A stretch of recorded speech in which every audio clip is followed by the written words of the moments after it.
Re-bienvenue à ceux qui se sont ajoutés entre-temps, que je n'ai pas pu saluer. C'est arrivé durant le premier chant. Donc, bienvenue à Acts 21. Et comme vous avez vu, avec le petit vidéo, on est présentement dans une thématique, on a commencé la semaine dernière, mais on commence une thématique qui s'appelle « Vous avez 7 nouveaux messages ». Et la thématique est basée sur 7 lettres que Jésus a écrites à 7 églises différentes. Et on retrouve ces lettres-là dans le dernier livre de la Bible qu'on appelle le livre de l'Apocalypse. Et nous, au travers de ces 7 lettres-là, on veut regarder qu'est-ce que Jésus a dit à ces églises-là, mais également qu'est-ce que Jésus veut nous dire à nous, aux personnes du 21e siècle, et également à notre église, Acts 21. Et ce matin, on va regarder au deuxième message. On va regarder ça ensemble. Donc, avant qu'on puisse regarder à cette deuxième lettre-là, je vais faire un petit... juste vous expliquer un peu qu'est-ce qui se passe face à cette église-là et avec cette lettre-là. Seulement vous rappeler, pour ceux qui n'étaient pas là la semaine dernière, qu'à ce moment-là, c'est Jean, en fait, qui a écrit ces lettres-là, l'apôtre Jean. Et à ce moment-là, l'apôtre Jean, c'est le dernier disciple de Jésus qui est encore vivant. À ce moment-là, il est rendu vieux et là, il reçoit une vision. Il reçoit une vision de Jésus et Jésus lui dit, « OK, mon Jean, là, aujourd'hui, on va s'asseoir ensemble, puis tu vas écrire 7 lettres. Tu vas écrire 7 lettres pour 7 églises différentes, et ça va être posté, et ils vont pouvoir ouvrir ça et voir, OK, c'est quoi ces lettres-là? Qu'est-ce que ça veut nous dire à nous, aux églises, que ça a été écrit? Et donc, Jésus parle à Jean et dit, OK, écris telle affaire. Et là, Jean écrit ce que Jésus lui dit d'écrire. Et là, Jésus dicte 7 lettres. Et la semaine dernière, on a vu ensemble la lettre qui était dédiée à l'église d'Éphèse. Donc, pasteur Philippe a parlé de qu'est-ce que cette lettre-là qui était pour l'église d'Éphèse disait. Et Jésus mentionnait ceci, seulement pour vous rappeler pour ceux qui étaient là ou ceux qui n'étaient pas là également. Il disait, « Hey, Jean d'Éphèse, les Éphésiens, je suis tellement fier de vous. Des bonnes œuvres que vous faites. Vous êtes là, vous faites des bonnes œuvres, je les vois, je suis reconnaissant. Par contre, j'ai une chose à vous reprocher. Une chose qui est vraiment importante, c'est que vous avez abandonné votre premier amour. Vous avez abandonné votre premier amour. Et nous-mêmes également, on s'est posé cette même question-là. Est-ce qu'on a perdu notre premier amour? À savoir, OK, je fais plein de belles œuvres aussi. Je vais à l'église le dimanche matin, j'ai joint un groupe Connexion qui se réunit durant la semaine. Je suis même bénévole à l'église, ou je fais du bénévolat en dehors de l'église. Je fais tout plein de belles choses, mais est-ce que j'ai encore une flamme pour Jésus? Est-ce que quand je le fais réellement parce que j'aime Jésus et parce que c'est bouillant dans moi ou seulement par principe de faire les belles choses? Est-ce que notre amour est encore là pour Jésus? Et c'est vraiment dédié à des chrétiens. C'est vraiment dédié comme, est-ce que tu aimes réellement Jésus? Comme peut-être plusieurs d'entre vous ici, ça fait plusieurs années même que vous êtes chrétiens, que vous allez à l'église, que vous avez rencontré Jésus. Est-ce que vous aimez Jésus? Comme vous l'avez aimé au départ. Est-ce que cette flamme-là est encore bouillante en dedans de vous? Et à ce moment-là, Jésus disait, vous avez perdu votre premier amour. Mais il disait, hey, il n'est pas trop tard. Il n'est pas trop tard, tu peux revenir, tu peux avoir cette flamme-là. On peut redévelopper cette relation d'amour ensemble et vraiment comme vivre cette relation-là comme Dieu le veut. Alors il dit, repentez-vous, changez de comportement et revenez à moi. Et là, on va rebâtir ensemble notre relation. Donc, la semaine passée, on a vu ça ensemble. Et ce matin, ça va être une lettre, c'est sûrement la plus courte qui a été écrite dans les 7 lettres, mais une lettre quand même assez percutante. On va lire ça ensemble ce matin et on va regarder à la lettre numéro 2 qui s'adresse à l'église de Smyrne. Super beau comme nom, Smyrne. Et donc, est-ce que vous êtes prêts qu'on regarde ça ensemble? OK, je vais répéter, est-ce que vous êtes prêts? Super! Donc, premièrement, on va regarder un peu le background. C'est quoi le background de cette église-là de Smyrne? OK, j'ai une carte ici, on va l'afficher. Là, c'est vraiment petit, là, je m'excuse, mais j'ai fait de mon possible. Hein? Et donc, on voit que Éphèse, qui est seulement en bas dans le coin à gauche, et Smyrne se trouve à 65 km, un petit peu plus haut que l'Église d'Éphèse. Et j'ai mis également les autres 7 églises donc, qui reçoivent les lettres également de Jésus. Donc, Pergame, Thyatire, Sardes, Philadelphie ainsi que Laodicée. Et là, j'ai mis ça dans la Turquie moderne qui est aujourd'hui. Donc, vous pouvez vous retracer présentement dans la carte du monde. Donc, c'est en Turquie aujourd'hui. Donc, vous pouvez encore visiter ces villes-là. Donc, vous voyez la Bulgarie, la Grèce, la Syrie, tout ça. Et présentement, ça, c'est ça. Présentement, Smyrne a l'air de ça. C'est en Turquie. C'est super beau. Moi, j'aimerais vraiment aller voir cette ville-là. Mais aujourd'hui, elle s'appelle plus Smyrne. Elle s'appelle Izir. OK? C'est super beau. C'est une très belle ville. Et Smyrne était reconnu pour son port. Smyrne était justement sur le bord de la Méditerranée, était reconnu pour son port, et Smyrne était une ville vraiment ouverte aux autres cultures. Et la ville était reconnue pour la science, la médecine et pour le bon vin. Ah, y en a-t-il des fans de bon vin ici? Moi, j'aimerais prendre un bon vin, là, les bonnes petites pastilles là, aromatiques et charnues. Ça, moi, je l'aime bien, celle-là. Bref. Mais également, Smyrne était reconnu pour sa belle architecture. Et j'ai une photo ici de présentement. Ça, c'est à Smyrne, mais en fond, à Izir. On peut encore visiter ça. Et ça, c'est des monuments qui restent de l'Agora de Smyrne. Donc, c'était vraiment le marché central de la ville. Et c'est très impressionnant, c'est très beau. Vous pouvez aller encore visiter ça aujourd'hui. Et Smyrne également était une ville très sophistiquée, très reconnue également pour sa littérature, son art qui grandissait au travers de la ville. Et juste un fait saillant, je ne sais pas s'il y en a qui connaissent Homère. Homère, pas le Homer Simpson, mais Homère, c'est celui qui a écrit vraiment des poèmes super populaires aujourd'hui, comme l'Odyssée et l'Iliade. Okay? Ceux qui utilisent l'art, l'histoire, peut-être vous avez déjà entendu parler de ça, l'Odyssée et l'Iliade. Donc, c'est Homère qui a écrit ça, et Homère, lui, il est né à Smyrne, à cet endroit-là. Donc, rapidement, Jésus écrit une lettre aux gens de Smyrne, de vraiment cette ville-là. Et on va lire ensemble comment que la lettre commence. Et on va lire ça ensemble, on va lire verset par verset, vous allez voir, on va bien décortiquer ce que Jésus dit. Donc, on va commencer dans Apocalypse 2, versets 8 à 11. Voici ce que ça dit. À l'ange de l'église de Smyrne, écrit, 2 points. Voici ce que dit le premier et le dernier, celui qui est mort et qui a repris vie. Donc, on voit premièrement qui parle. C'est Jésus, celui qui est mort et qui a repris vie. Donc, celui qui est ressuscité et que maintenant il est vivant, c'est Jésus. Donc, la personne qui écrit cette lettre-là, ce n'est pas le Jésus mort. C'est le Jésus qui est vivant et qui est ressuscité. Et nous, à Acts 21, on croit fermement, vraiment, à ce que Jésus est encore vivant aujourd'hui parce qu'il est ressuscité d'entre les morts et c'est ce qui fait que notre Dieu est extraordinaire. Nous, on ne vénère pas et on n'adore pas un Dieu mort, mais un Dieu qui est vivant. Et ça, c'est incroyable. Et Jésus est en train de dire, « Hey, j'étais le premier et le dernier. J'étais le créateur de la création. J'étais présent lors de la création et je suis maintenant, et je suis même le créateur de l'éternité. Je vais être là jusqu'à la fin du monde et même dans l'éternité, je suis là. Donc, je suis vivant maintenant. C'est moi qui ai tout créé et je vais vivre éternellement. Donc, Jésus est en train de se présenter comme ça. Mais ce qui est intéressant, lorsqu'on lit l'Apocalypse, c'est souvent, des fois, on peut retrouver des phrases et des mots qui ont un double sens. Et je vais vous dire que présentement ici, il y a un double sens. Lorsqu'on regarde celui qui est mort et qui a repris vie, il y a un double sens ici. Premièrement, c'est Jésus. Jésus qui se présente. Celui qui est mort et qui a repris vie, c'est moi.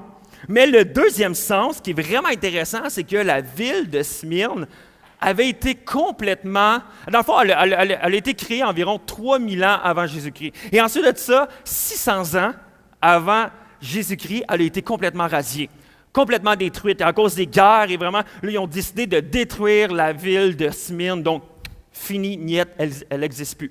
Mais il y en a qui connaissent peut-être Alexandre le Grand.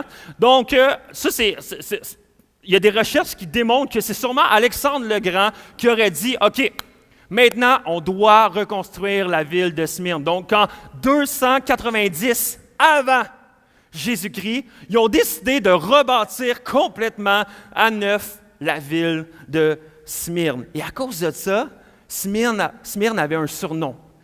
Son surnom était... Mes feuilles étaient à l'envers, et voilà. Ça va pas aller bien. Donc, on appelait Smyrne la ville qui est morte et qui est revenue à la vie. Donc, à ce moment-là, Jésus fait comme un clin d'œil. Il fait comme, « Hey, guys, je suis celui qui est mort et qui est revenu à la vie, mais je connais votre histoire. Je connais qui vous êtes. Je sais que vous également, dans votre histoire, vous êtes mort et vous êtes revenu à la vie. » Et il continue après ça au verset 9. Et là, vous allez voir, ça commence à être moins happy un peu, moins wouhou. Il dit, « Je connais ta détresse et ta pauvreté. » Je connais ta détresse. Et on peut voir dans d'autres versions, lorsqu'on lit la Bible dans d'autres versions, ça a été traduit, des fois, je connais ta tribulation. Je connais ta souffrance. Et lorsqu'on regarde les racines également du mot grec, vraiment pour le mot détresse, tribulation, souffrance, la racine, ça veut dire littéralement écrasé. Je connais, je sais que tu es complètement présentement écrasé. Tu es comme pris en deux choses qui t'écrasent. Donc maintenant, lorsque vous allez voir le mot souffrance, détresse, tribulation, vous allez pouvoir imaginer quelque chose. Vous allez pouvoir vous imaginer ceci. C'est comme si je prenais un orange et dis, voici qu'est-ce que vous faites. Vous êtes comme ça. Vous êtes complètement écrasé. Ça, c'est vous. Ça, c'est Smyrne. Vous êtes complètement écrasé et vous vous sentez comme ça. Et Smyrne, les gens de Smyrne, lorsqu'ils lisaient cette lettre-là, comprenaient tellement bien. Ils voyaient, ils comprenaient, puis ils disaient, c'est vrai, ça, c'est nous autres. Il dit, je sais présentement que vous êtes écrasés. Il faut comprendre à ce moment-là que l'Église de Smyrne vivait de la persécution. Elle était persécutée. C'est une Église qui souffrait énormément à cause de leur foi. Mais pourquoi, à cause de leur foi, ils souffraient? Je vous explique, c'est super simple. Parce que les gens de Smyrne, en fait, les chrétiens de Smyrne, refusaient d'adorer César. En fait, la ville de Smyrne était reconnue pour avoir une allégeance totale à Rome. OK, donc, lorsque vraiment l'Empire romain a grandi, vraiment, Smyrne était une des premières villes qui a fait « Nous autres, on vous appuie. Nous autres, on est avec Rome, on va appuyer Rome. » Et c'est une également des premières villes de la région à avoir construit un temple à la déesse Roma. Et la déesse Roma, ce qu'elle représentait, c'est qu'elle représentait la puissance de Rome. Et vraiment, elle personnifiait Rome, littéralement. Et le temple était construit pour que tout le peuple de Smyrne puisse venir et adorer l'empereur romain, qui était César. Donc, César était considéré comme un dieu à ce moment-là. Il voulait qu'on le considère comme un dieu. Et il faut également comprendre qu'à chaque année, le préfète de l'empereur, le préfète de Rome, venait. Et chacun des citoyens de Smyrne devait venir dans le temple et prendre une pincée d'encens et jeter ça dans un feu qui était là, qui consumait dans le temple, et dire « César est Dieu ». Et l'empereur était là et regardait chaque personne du peuple afin de venir le voir. Et si tu ne le faisais pas, là, ça venait dangereux. Ça venait dangereux, mais les chrétiens, eux autres, ils étaient là et ils disaient « Nous autres, on ne va pas faire ça. » Parce que notre Dieu, c'est pas César. Notre Dieu, c'est Jésus. Notre bonne nouvelle, notre évangile, c'est que Jésus est notre Dieu. Notre Dieu est vivant, notre Dieu est ressuscité, et c'est seulement lui qui est digne d'être adoré. Seulement lui est digne d'être appelé Dieu. Alors, si tu décidais de ne pas adorer César, désolé, mais à ce moment-là, tu commençais à être persécuté. À ce moment-là, on disait, « OK, tu ne veux pas adorer César? Voici ce qui va t'arriver. » Et là, on va commencer à te persécuter et à t'écraser. Et là, ça représentait les gens de Smyrne. Et à ce moment-là, lorsque tu décidais de ne pas adorer César, tu perdais tout. Tu perdais ta maison, tu perdais ta famille, tu perdais ton travail. Si tu avais une entreprise, tu perdais ton entreprise parce que plus personne allait faire affaire avec toi. Donc, quand tu adorais César, également, ce que ça voulait dire, c'est que tu disais, je vénère Rome parce que c'est eux ma bénédiction et c'est eux qui assument ma protection. Mais les chrétiens étaient comme, non, moi je vais refuser d'adorer César. Alors, lorsque tu décidais d'adorer César, de ne pas adorer César, l'empereur avait décrété maintenant, c'est fatal pour vous. Donc, il avait décidé que maintenant, ça devenait légal de kidnapper, de torturer et de persécuter les chrétiens. Donc, tous ceux qui décidaient de ne pas adorer César, maintenant, c'était devenu légal de les torturer et également de les mettre en prison. Donc, à ce moment-là, les chrétiens perdaient tout. C'était pas quelque chose de glamour, c'était pas quelque chose de populaire. Dire, ouais, nous autres, on va pas adorer César. Puis, oublie ça. Ça devenait fatal. Et lorsqu'on regarde dans l'histoire de l'Église, au 2e siècle, il y avait un homme, il y avait un pasteur qui s'appelait Polycarpe. Et Polycarpe, dans le fond, c'était également un des disciples de l'apôtre Jean. Donc, à ce moment-là, c'était populaire. Lorsque tu étais quelqu'un de maître, tu étais quelqu'un qui était un maître théologique, que tu aides des disciples pour pouvoir leur enseigner. Et Polycarpe, c'était un des disciples de Jean, mais également, c'était lui qui était le pasteur de l'église de Smyrne. Et Polycarpe, un jour, on l'a kidnappé, on l'a pris et on est allé le mettre dans le stade de la ville, le gros stade où se passaient tous les grands événements comme les Jeux olympiques. On l'a mis Polycarpe en plein milieu du stade. Et toute la ville de Smyrne était autour. Et on est arrivé et on a dit, Polycarpe, déclare que César est Dieu. Sinon, on te met à mort devant tout le monde. Devant tout le monde, on te met à mort. Donc, renie ton Dieu, renie Jésus et dis que César est Dieu. Il lui a fait jamais. Jamais je vais faire ça. Donc, en plein milieu du stade, il a été persécuté. On l'a persécuté, on l'a brûlé vif devant toute la ville de Smyrne. Donc, Polycarpe est mort en martyr, et même aujourd'hui encore, je suis à l'université et j'étudie des lettres de Polycarpe. Et on voit que Polycarpe a vraiment joué un rôle important dans l'Église. Mais Polycarpe est mort en martyr à cause de sa foi à Smyrne. Donc, c'est vraiment quelque chose qui était réel. Les chrétiens de Smyrne vivaient une réelle souffrance et tribulation. Et Jésus leur dit, « Je connais ta détresse, ta pauvreté. Pourtant, tu es riche. » Quoi, t'es pauvre, mais t'es riche? Et ça, je vais revenir un petit peu plus tard là-dessus. Mais on va voir dans quelques minutes là-dessus. Mais au verset 9, ça dit ceci. « Et les calomnies, donc je connais ta détresse, ta pauvreté, pourtant tu es riche. Et les calomnies de ceux qui se disent juifs et ne le sont pas. Ils sont une synagogue de Satan. » Wow! Ça, c'est rough à matin, là. Laissez-moi vous expliquer ça rapidement, parce que ça peut devenir weird, là, toute cette histoire-là. Donc, on sait que le christianisme, donc les chrétiens, la religion christianiste, tout ça, ça vient de la racine juive. Ça a des racines juives. Donc, Jésus était juif, l'apôtre Jean était juif, le ministère même de Jésus s'est fait dans un contexte juif. Donc, mais à cette époque, le christianisme commençait tranquillement à se détacher du judaïsme. Commençait vraiment à se détacher. Et à Smyrne, les dirigeants des synagogues juives disaient que ce que les chrétiens faisaient, c'était sectaire. Et qu'il ne fallait pas encourager ce que les chrétiens faisaient et que c'était honteux d'être chrétien et que le christianisme ne devrait pas exister. Pourtant, ils viennent de la même racine. Pourtant, mais là, il y a un problème. Les représentants des synagogues juives commençaient à critiquer les chrétiens. Et ça disait, alors les Juifs calomniaient les chrétiens. Pourtant, tu es riche, et les calomnies de ceux qui se disent juifs, ils ne le sont pas. Ils étaient calomniés. Et qu'est-ce que ça veut dire, calomnier? Ça veut dire que c'est dire du mal de quelqu'un. C'est répandre des mensonges sur quelqu'un. C'est vraiment de répandre des rumeurs, dire du mal.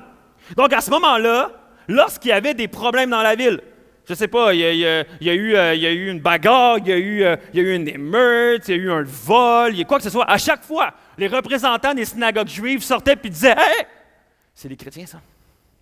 Ça, c'est les chrétiens, c'est eux autres qui font ça.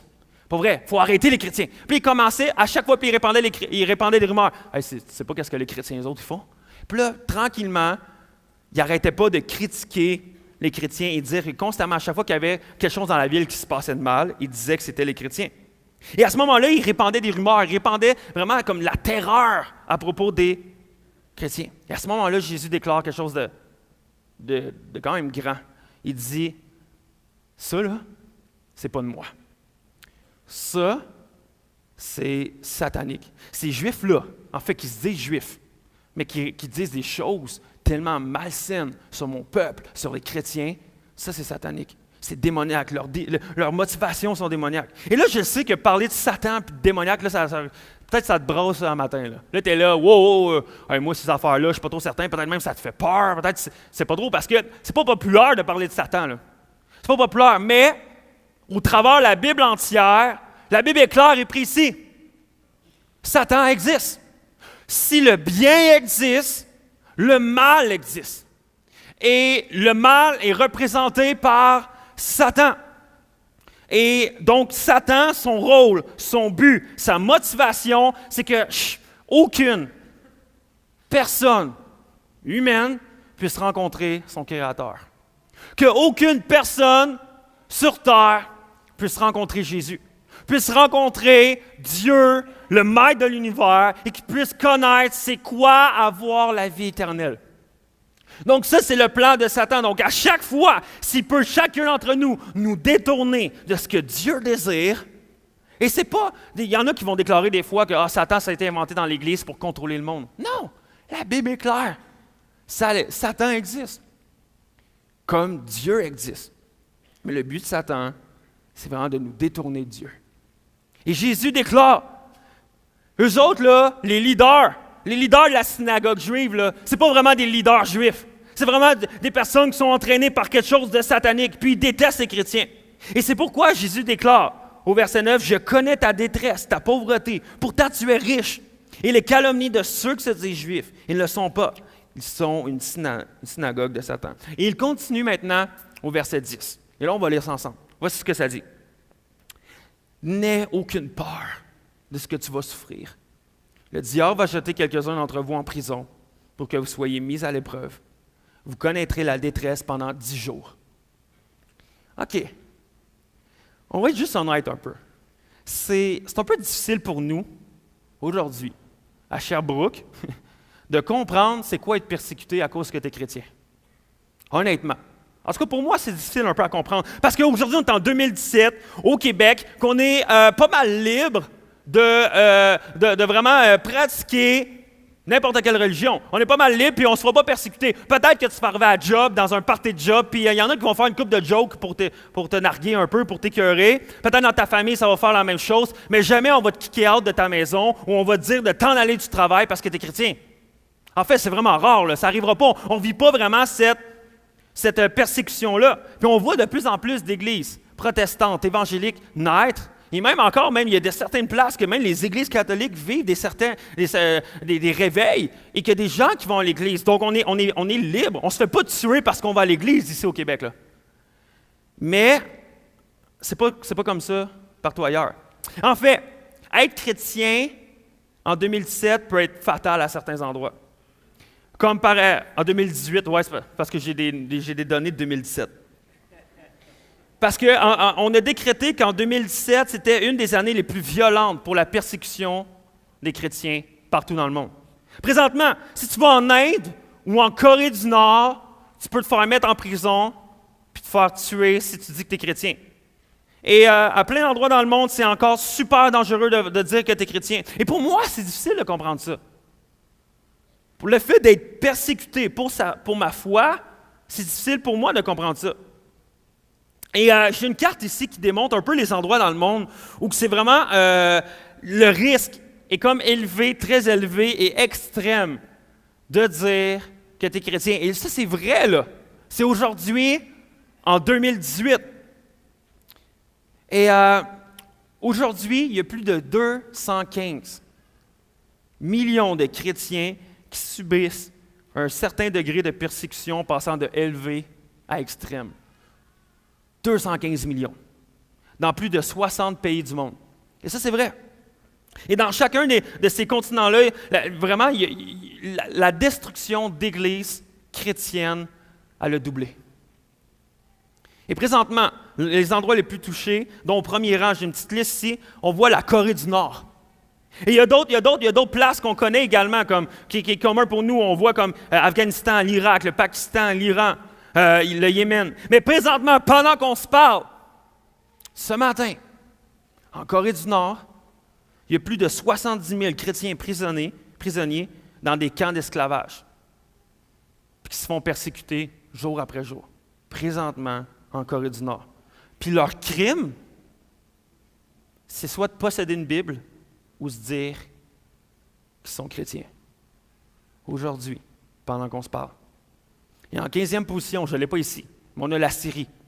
Et la Syrie, pour vrai, on connaît ça, puis on en a entendu parler un peu pas mal au Québec dans les derniers mois, parce qu'on a reçu beaucoup de réfugiés qui venaient de la Syrie ici. Mais l'Église en Syrie est grandement persécutée et menacée jour après jour par des groupes islamiques terroristes comme ISIS, par exemple. Et l'année passée, des milliers de chrétiens en Syrie se sont fait déporter de Syrie. Et à Alep, c'est une des plus grandes villes de Syrie. L'année passée, il y avait plus de 400 000 chrétiens à Alep, en Syrie, et ils sont passés à 60 000.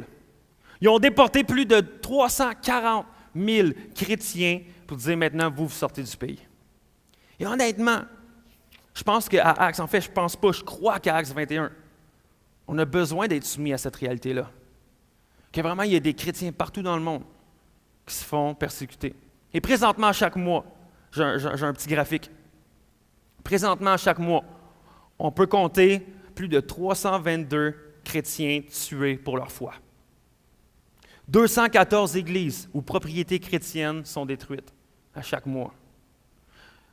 Ça, c'est partout dans le monde.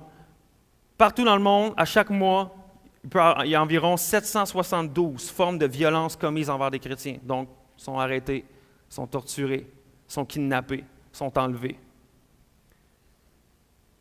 Et je suis reconnu pour vrai. Moi, Jasmin, pour être un gars insensible. Mais quand je vois des choses comme ça, peut-être que mon cœur n'est pas en larmes parce que j'ai un cœur insensible, mais je travaille là-dessus. Mais quand même, je le sais que c'est complètement horrible. Et mon âme est quand même attristée. Pourquoi? Parce que lorsqu'on parle d'une Église, lorsqu'on se dit une Église, lorsqu'on parle des gens de l'Église, on se dit souvent, on s'appelle entre nous des frères et sœurs. Vous avez peut-être déjà entendu ça. Et des fois, on va dire que les autres églises de la région de Sherbrooke, c'est nos frères et nos sœurs. Dans la foi. Mais présentement, il y a des personnes qui sont nos frères et nos sœurs, qui sont dans d'autres pays, sur un autre continent, qui vivent la souffrance puis qui sont persécutés. Et une des choses qui nous demandent souvent, et moi j'ai regardé plein de vidéos cette semaine par rapport à l'Église persécutée, et il y en a gros qui disent, non, nous on va rester là-bas, mais priez pour nous. Priez pour nous, parce que nous, on est prêts à mourir pour notre foi, parce qu'on veut partager la bonne nouvelle de Jésus, même si on risque, jour après jour, en sortant de chez nous, de se faire tuer. Et moi, je suis comme, wow, que c'est vrai, puis que ces gens-là sont prêts à mourir, coûte que coûte, pour leur foi. Mais la seule chose qu'ils nous demandent, c'est de prier pour eux. Et ce matin, j'aimerais ça qu'on prenne un temps, avant qu'on puisse continuer. J'aimerais ça, si vous acceptez, qu'on puisse juste prendre 2 minutes pour prier pour ces églises-là qui sont persécutées. Puis je pense qu'on se doit de prier. Donc je vais juste prier, si vous voulez, juste fermer vos yeux, courber notre tête, on va juste prier ensemble. Père éternel,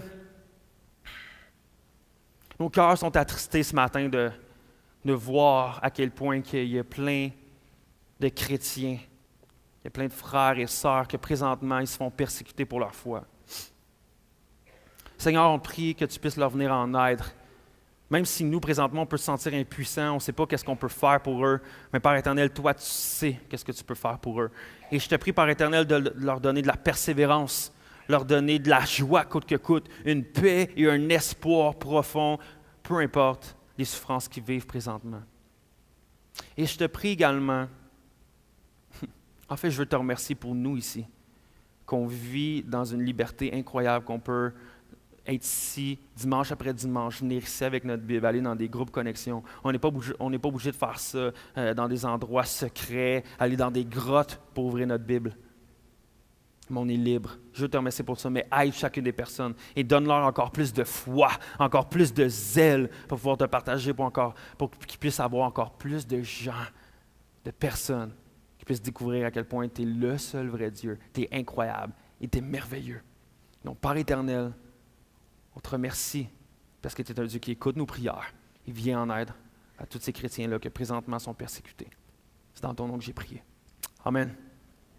Yes. Et je pense que c'est notre devoir en tant que chrétien de prier pour ces églises-là persécutées.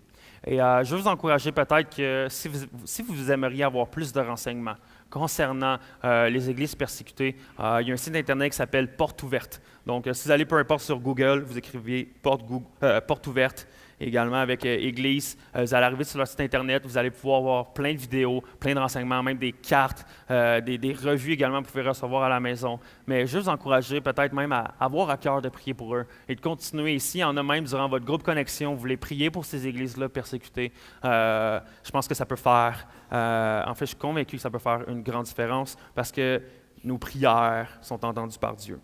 Et là, présentement, on a vu une vue un peu globale, un peu mondiale sur qu'est-ce qui se passe sur l'Église persécutée. Mais j'aimerais ça qu'on ramène ça peut-être à nous, ici ce matin, à Acts 21, à Sherbrooke, ici ce matin. Et peut-être que ce matin, pendant que j'étais là, puis que je présentais ça, puis je disais ça, c'est ceux qui se sentent persécutés. Et peut-être que pendant que je faisais ça, tu disais, « Hey, ça, Jasmin, ça, c'est moi.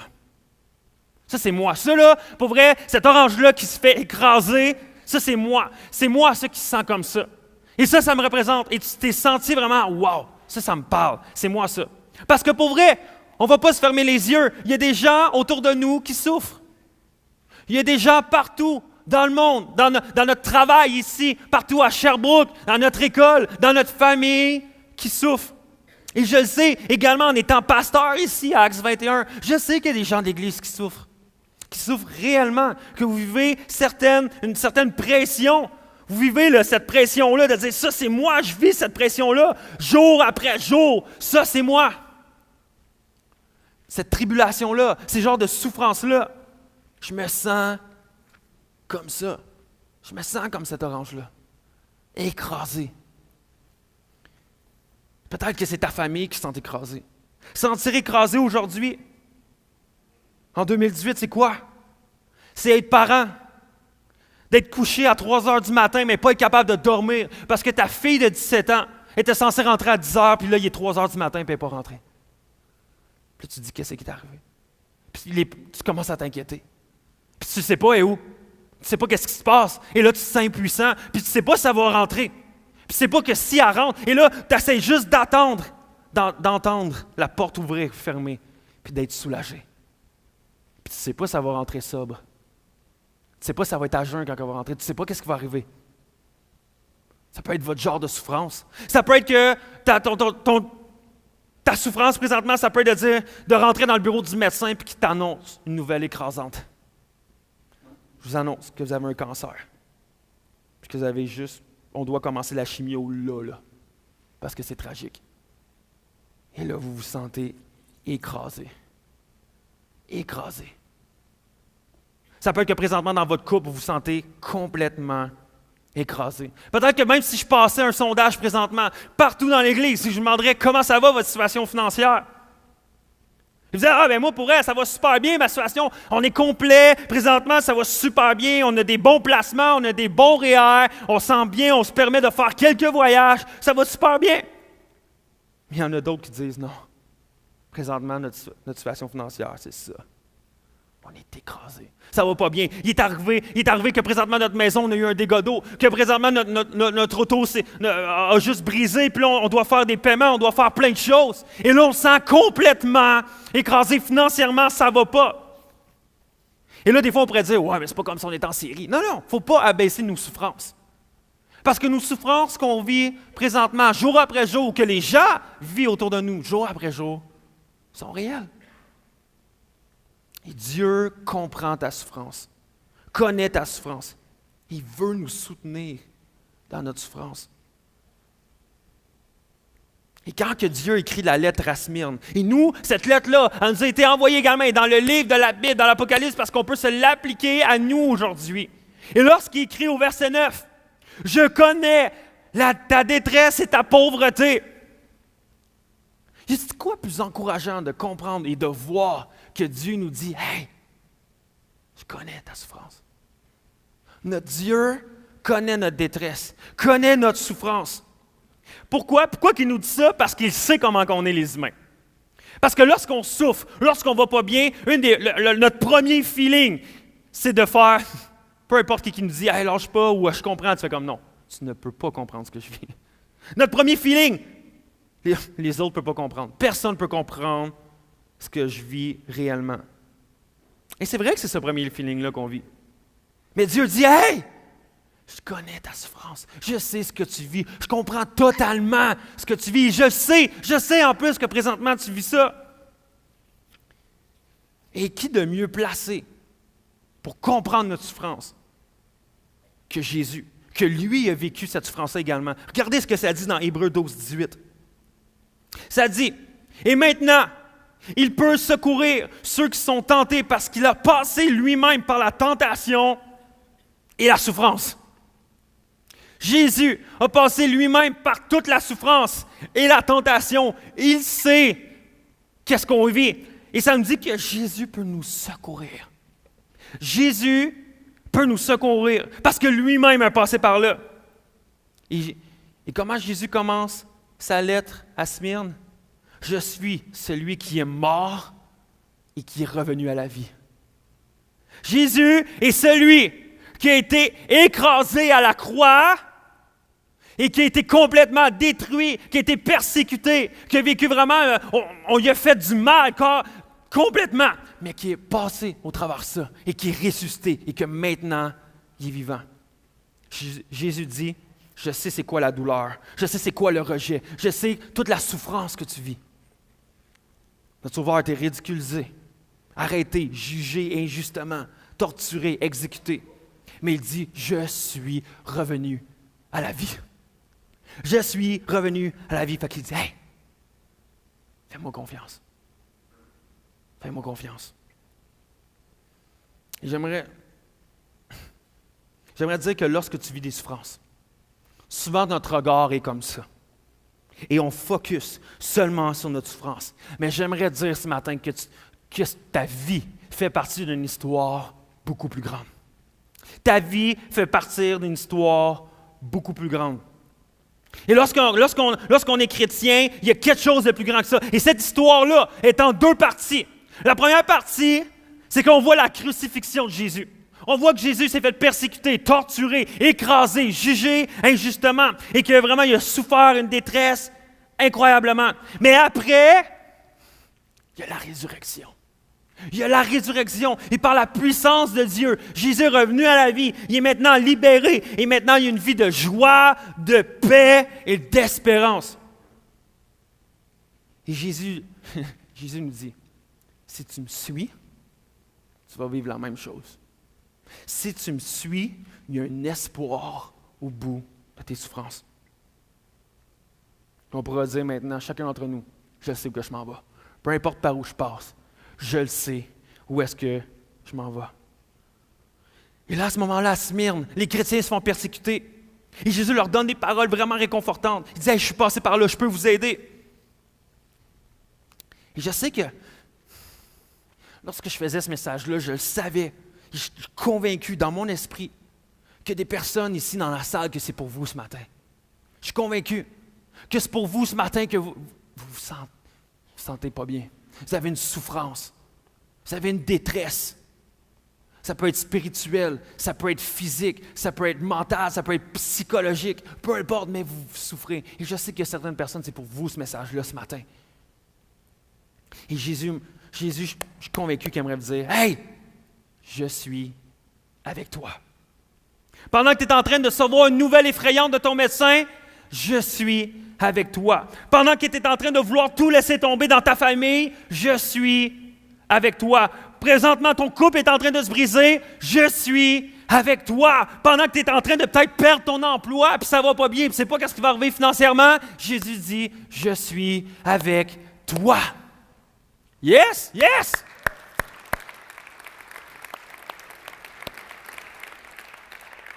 Et regardez ce qu'il dit au verset 9, et là je vais en parler. Il dit, je connais ta détresse, ta pauvreté, pourtant tu es riche. Tu es pauvre, mais tu es riche. De quoi riche? De quoi qu'ils parlent en étant riches? Ils ont tout perdu. Ils ont perdu leur famille, leur job, leur entreprise, leur travail, leur maison, tout. Ils ont tout perdu. Fait qu'il ne peut pas être riche. Donc, il n'est pas en train de parler de biens matériels, mais il est en train de leur parler d'une condition spirituelle. Spirituellement, guys, vous êtes riches. Vous êtes riches. Vous êtes riches dans la foi. Vous êtes riches dans la foi. Mais c'est quoi être riche dans la foi?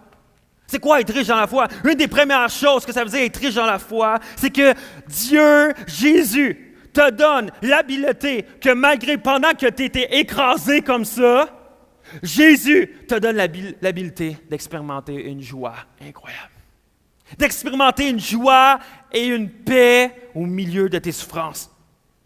Et vraiment ce que ça fait d'être riche dans la foi, c'est que tu ne laisses pas les racines de l'amertume aller dans ton cœur et te rendre amer, de te rendre colérique, de te rendre vraiment être en colère, de faire comme c'est ça Dieu! C'est ça, tu me laisses souffrir de même, puis c'est quoi, t'es pas là, puis là tu commences à être juste à détester tout ce qui se passe dans ta vie. Mais être riche dans la foi, c'est que ça l'empêche ces racines-là de pénétrer dans ton cœur, puis d'être continuellement dans la joie. Et Jésus dit, malgré tout cet écrasement-là, malgré tout ça qui était écrasé et que tu ne te sens pas bien, je vais faire quelque chose de bon de ça. Je vais faire quelque chose qui va goûter bon. Je vais faire quelque chose qui va être excellent, qui va être bon pour toi. Je vais faire quelque chose de bon au travers de ça. Ce que tu vis, il n'est pas en train de dire ce que tu vis, c'est rien. Il est en train de dire non. Il dit, n'aie pas peur. N'aie pas peur de ce que tu vas souffrir. Et c'est le prochain verset. On va lire ensemble, Apocalypse 2:10. Il dit, n'aie aucune peur. N'aie pas peur. Mais pour vrai, je vais être honnête avec vous autres un matin. J'aime pas lire ça. J'aime pas lire ça. J'aimerais bien mieux lire, hey, n'aie pas peur parce que tu ne vas pas avoir à souffrir. Pour vrai, puis là, je serais là, merci. Non, il dit, n'aie pas peur. N'aie pas peur de ce que tu vas souffrir. Merci Seigneur. Merci Dieu, c'est encourageant. Mais il dit, hey, n'aie pas peur. En d'autres mots, tu vas vivre des moments intenses. Tu vas vivre des souffrances. Il va arriver des situations que ça va te faire vraiment mal. Mais écoute, ne sois pas dans la peur. Ne vis pas dans la peur. Pourquoi? Parce que la peur, ça paralyse. La peur, ça paralyse. Tu deviens comme, tu ne peux plus rien faire. Mais la peur, c'est pas de Dieu. Parce que ce qui est de Dieu, c'est l'amour. Et l'amour parfait bannit la crainte. L'amour parfait bannit la peur. Et trop souvent même, la peur est plus grande que la difficulté. Donc notre peur nous paralyse plus que notre propre difficulté, notre propre souffrance qu'on est en train de vivre. Il dit, hey, n'aie pas peur. Mais là, tu peux être là le matin et tu te dis, hey, Jasmin, c'est tellement facile à dire, mais c'est pas facile à faire. Je suis d'accord. Mais je sais que c'est pas aussi facile que ça. Mais regarde ce qu'il dit au verset 10 encore. Et ça, c'est encourageant. Il dit, le diable va jeter quelques-uns d'entre vous en la prison pour que vous soyez mis à l'épreuve. Tu dis, c'est encourageant, ça. Il continue, vous connaîtrez la détresse pendant 10 jours. La détresse pendant 10 jours. 1 semaine et demie. Et c'est quoi le point de ça, 10 jours? C'est que ta détresse, ta souffrance est temporaire. Ta souffrance ne sera pas là pour toujours. Elle ne sera pas éternelle. Il y a un début à ta souffrance, mais il va y avoir une fin à ta souffrance. Ça ne sera pas là pour toujours. Et Dieu sait qu'on va passer par la souffrance. Et Dieu ne fait pas du déni. Ouais, non, tu ne souffres pas. Non, il connaît notre souffrance. Mais il dit, ça ne durera pas. ça va durer 10 jours. Et là, c'est pas littéral, 10 jours, non. 10 jours, lorsqu'on regarde dans l'Apocalypse, dans le fond, 10 jours signifie seulement un court laps de temps. Ça va durer un court laps de temps. Donc, Dieu dit deux choses. Un, n'aie pas peur. Et deuxièmement, voici ce qu'il rajoute au verset 10. Sois fidèle jusqu'à la mort, et je te donnerai la couronne de vie. Donc, il nous dit, un, n'aie pas peur. Deux, sois fidèle. Dieu est en train de dire, sais-tu que malgré les souffrances, je peux utiliser ça pour ton bien et pour ma gloire? Je sais que c'est douloureux, je sais que c'est difficile à comprendre, mais c'est la manière dont Dieu veut former notre caractère. C'est pas Dieu qui a envoyé la souffrance et dit souffrez. Non, mais Dieu dit la souffrance, je vais l'utiliser par exemple. Pour ton bien et pour ma gloire. Je vais utiliser ça pour ma gloire. Et qu'est-ce que ça veut dire ça? Qu'est-ce que ça veut dire je vais utiliser ça pour ma gloire? Il dit parce qu'au beau milieu de ta souffrance, lorsque tu souffres, tu te dis je vais divorcer. Lorsque tu te dis oh non, je ne veux pas réellement vivre le diagnostic de mon médecin. Pour vrai, je ne veux pas vraiment vivre mon gros dilemme financier. Je ne veux pas que ma famille soit brisée. Je ne veux pas que mon année scolaire soit complètement détruite. Dieu dit, fais-moi confiance. Sois fidèle, je vais faire quelque chose de bien de ça. Il y a quelque chose de bon qui va découler de ça. Malgré que tu souffres, malgré que tu te fais écraser, malgré que c'est difficile, je vais faire quelque chose de bon au milieu de ça. Ça va être bon. Et ça va goûter bon. Peut-être que tu ne le vois pas tout de suite. Peut-être que tu ne le files pas, là. Mais tu vas voir, je vais faire quelque chose de bon. Regardez ce que Paul dit dans 2 Corinthiens 4, 17. Car nos légères afflictions du moment présent produisent pour nous, au-delà de toute mesure, un poids éternel de gloire. Et peut-être que tu vis quelque chose présentement et tu disais, hey, Jasmin, c'est pas si léger que ça. Mais qu'est-ce que ça veut dire? C'est qu'au-delà de ça, au-delà de ta souffrance, tu fais partie d'une histoire beaucoup plus grande que ton histoire présente. L'histoire autour de toi est beaucoup plus grande. Il y a la crucifixion de Jésus, qui est la mort, qui représente la souffrance. Mais après, il y a la résurrection, qui représente la joie, la paix, la liberté, le bonheur et la gloire. Et notre confiance est dans la gloire. Mais c'est quoi la gloire? Regardez au verset 10, il dit « Sois fidèle jusqu'à la mort, et je te donnerai la couronne de vie. » Je te donnerai la couronne de vie. Mais là, ici, comme tantôt, il y a un double sens. Il y a un double sens. Voici ce que Jésus veut dire. À tous les 5 ans, à Smyrne, Smyrne accueillait dans leur stade les Jeux olympiques. Et ceux qui faisaient des courses et des disciplines, lorsqu'ils gagnaient, à ce moment-là, on ne leur donnait pas une médaille de bronze, d'or ou d'argent. Là. Non. En fait, on leur donnait une couronne. Et lorsqu'il y a eu les Jeux olympiques d'Athènes, en 2004, lorsque Michael Phelps, il était juste incroyable, regardez ce qu'on leur a donné. Une couronne. Parce que Athènes, où les Jeux olympiques étaient là depuis des milliers d'années, on leur donnait une couronne de victoire. Et là, aujourd'hui, on leur donnait une médaille. Mais on leur donnait une couronne. Et c'était fait en feuilles d'olivier. Il disait, hey, t'as couru la course, t'as souffert, mais voici ta couronne de victoire, parce que t'as gagné, t'as passé au travers de cette souffrance-là. Et Jésus utilise une image olympique pour une ville olympique.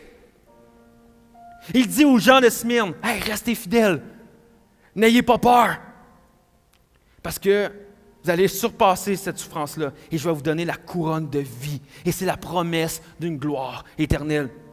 Et Dieu dit, « Je ne te donne pas seulement la force au travers de la souffrance, mais je te donne le salut. Je te donne la vie éternelle. » Et lorsque tu recevras cette vie-là, il n'y aura plus de larmes, il n'y aura plus de douleur, il n'y aura plus de souffrance, il n'y aura plus de mort, il n'y aura plus de pleurs. Toutes les souffrances vont être bannies en arrière de nous lorsqu'on va être à la vie éternelle. Et peut-être qu'aujourd'hui, tu as de la souffrance. Mais ça ne sera pas éternel si tu as Jésus dans ta vie. Si tu as Jésus dans ta vie, ta douleur ne sera pas éternelle. Dieu dit, sois sans peur, sois fidèle, sois sans crainte. parce que je te donne une récompense. Il dit au verset 11 en dernier. Et ça, j'aime tellement ce qu'il dit ça. Celui qui a des oreilles pour entendre, écoute ce que l'Esprit dit aux églises. Que celui qui a des oreilles entende ce que l'Esprit dit aux églises.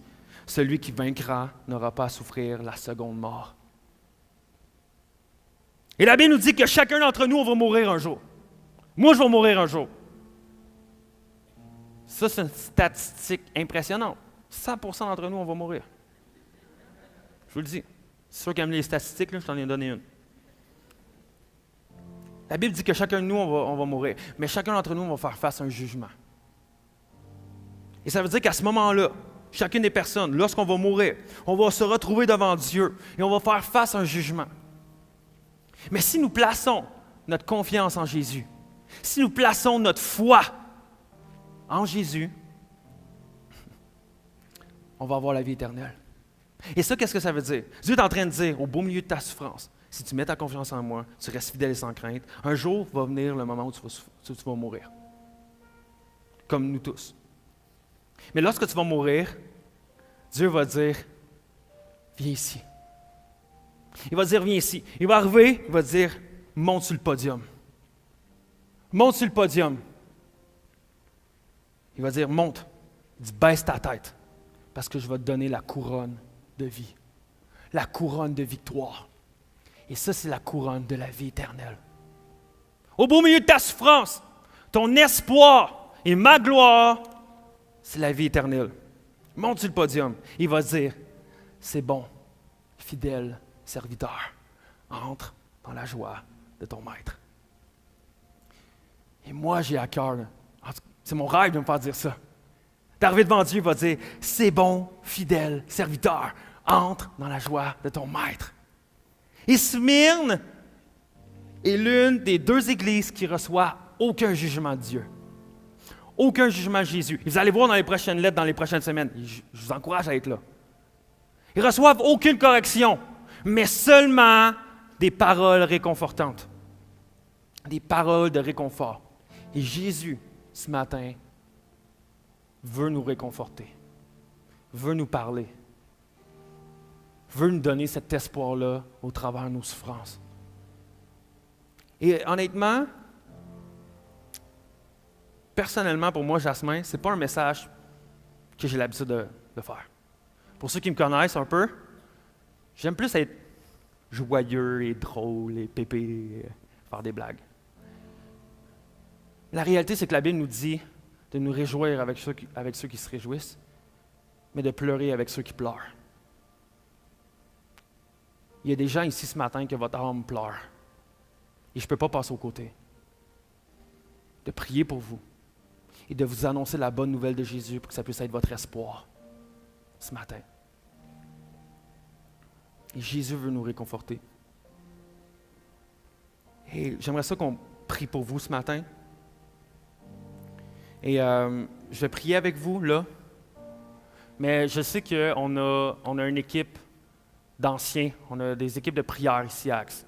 Donc, si vous vous reconnaissez, j'aimerais ça que lorsqu'on va commencer la louange, que vous puissiez vous mettre sur le côté ici. Je sais que je ne l'ai pas annoncé d'avance, je m'excuse. Mais, je veux prier avec vous ce matin. Parce que je sais qu'il y en a ici, c'est pour vous. Je sais qu'il y en a ici que l'Esprit vous parle. Mais tu as le choix.